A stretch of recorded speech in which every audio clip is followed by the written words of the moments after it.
He couldn't hang with my freestyle.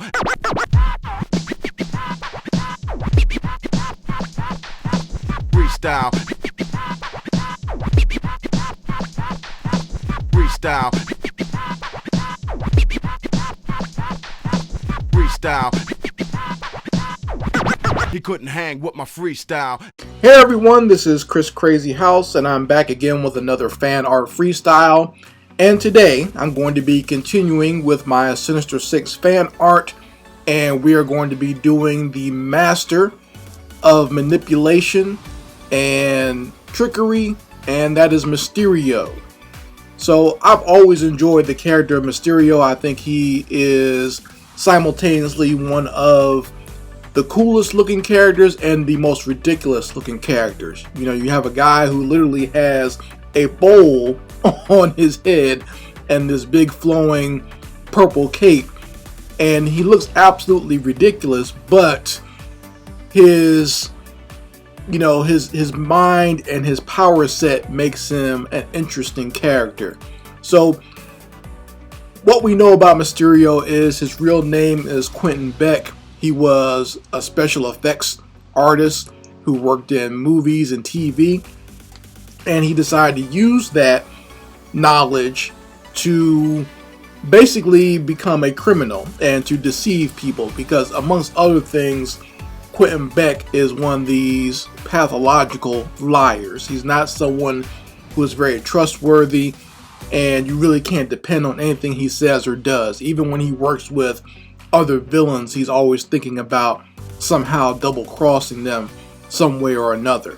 Okay? Even his pals in the Sinister Six. But he is very sneaky, and he uses his knowledge of doing special effects to basically cast all types of different types of illusions to make it seem like what you're seeing is for real and not really a trick of his. So he's basically like the ultimate magician or wizard in the Marvel Universe, but he doesn't have any type of real magical powers. It's all illusion. And you have to be careful when fighting Mysterio, because he's someone who can easily trick you into doing something then you don't even know what's going on, right? And one of the things I've always liked about Mysterio is that even though he is well known as a rogue of Spider-Man, he also works very well when confronting other heroes in the Marvel Universe. Like, he's fought Daredevil a few times, and if you've ever read the Old Man Logan storyline, you know that Mysterio is the cause of one of the worst parts of that story. Okay? I'm not going to spoil it for you if you've never read it, but I would advise you checking it out if you've never read Old Man Logan.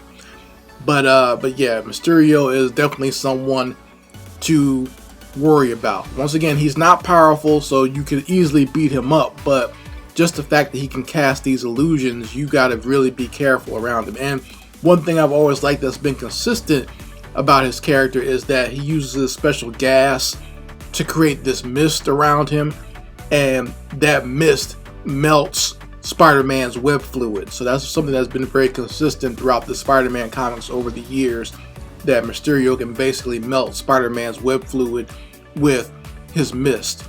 So that's one thing that they counteract off each other.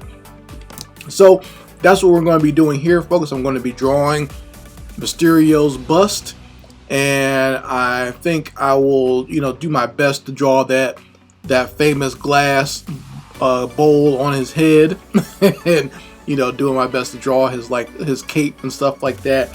So I'll be drawing that, and I'll do it in pencil first, and then I'll ink it over, and then I'll go ahead and color him and vectorize him, and we'll add him to the rest of the Sinister Six piece that I am working on. So let's get started. Make sure that you go ahead and like this video, and make sure you go ahead and subscribe to this channel so that you're here when I upload more fan art freestyles. And we're going to get started. Let's play some music and do some drawing. Let's go.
Alright folks, here we are. This is the final version of Mysterio that I have created here, and I think he turned out pretty well. I decided to keep his helmet very simple, and I kind of wanted to make sure that I showcased his actual head that is inside of the bubble helmet that he's wearing here. And we all know, if you're a comic book fan, you should know that Mysterio has the infamous bowl cut that a lot of villains seem to have in not in just the Marvel universe but across universes. So you know, Dr. Octopus has a bowl cut, the character Mandark from Dexter's Lab has the bowl cut, so that seems to be a favorite haircut for bad guys out there. I don't know if they have that and people make fun of them to the point they become a villain, or they decide to be a villain and then decide to get the bowl cut. You'll have to do a study on that. But, you know, I wanted to make sure that you kind of see that a little bit within the silhouette of his actual head within the bubble. And, you know, I made the bubble head, kept it very simple with the vectors. And we see his various flowing and swirling cape. You got some mist actually swirling around him. I wanted to make sure that mist stayed kind of green to kind of give off this mystical aura that's kind of swirling around him. His little iconic eyeballs that are kind of looking at you from his cape, you know, that he can use to hypnotize people. I want to keep that on there. And, you know, you see a little bit of his green striped costume that he wears for like a bodysuit. So I think I came up with a good rendition of Mysterio. You definitely know who this is just by looking at it. And even if I were to put it into complete silhouette, you would easily be able to tell which character this is. So I think I did a great job, and his colors really do pop very well. And you know, we're going to add him on to the final version of this Sinister Six piece that I've been putting together over time. So let's go add Mysterio to it. Let's go find a spot for him. I think I will add him on the opposite corner from Electro, and let's go. Bam! There we go. So now we got Mysterio on the board here, and we filled out all the cards here for the Sinister Six. So I'm going to tighten up this piece a little bit more in the next video, but I hope you've enjoyed seeing me create all these characters one by one here on the channel. And if you haven't seen it, you can always go back and just go ahead and watch those episodes where I illustrated the other members of the Sinister Six. Anyway, folks, this is Chris Crazy House. I hope you've enjoyed this, and make sure you go ahead and watch my Revenge of the Sinister Six comic book reviews that I did on my Comics Crazy videos, and make sure you go ahead and watch some of the other content that we have here at Chris Crazy House on YouTube, and make sure you subscribe to the channel and share these videos with anyone else that you think will enjoy my type of content. Anyway, folks, this is Chris Crazy House signing out. Peace.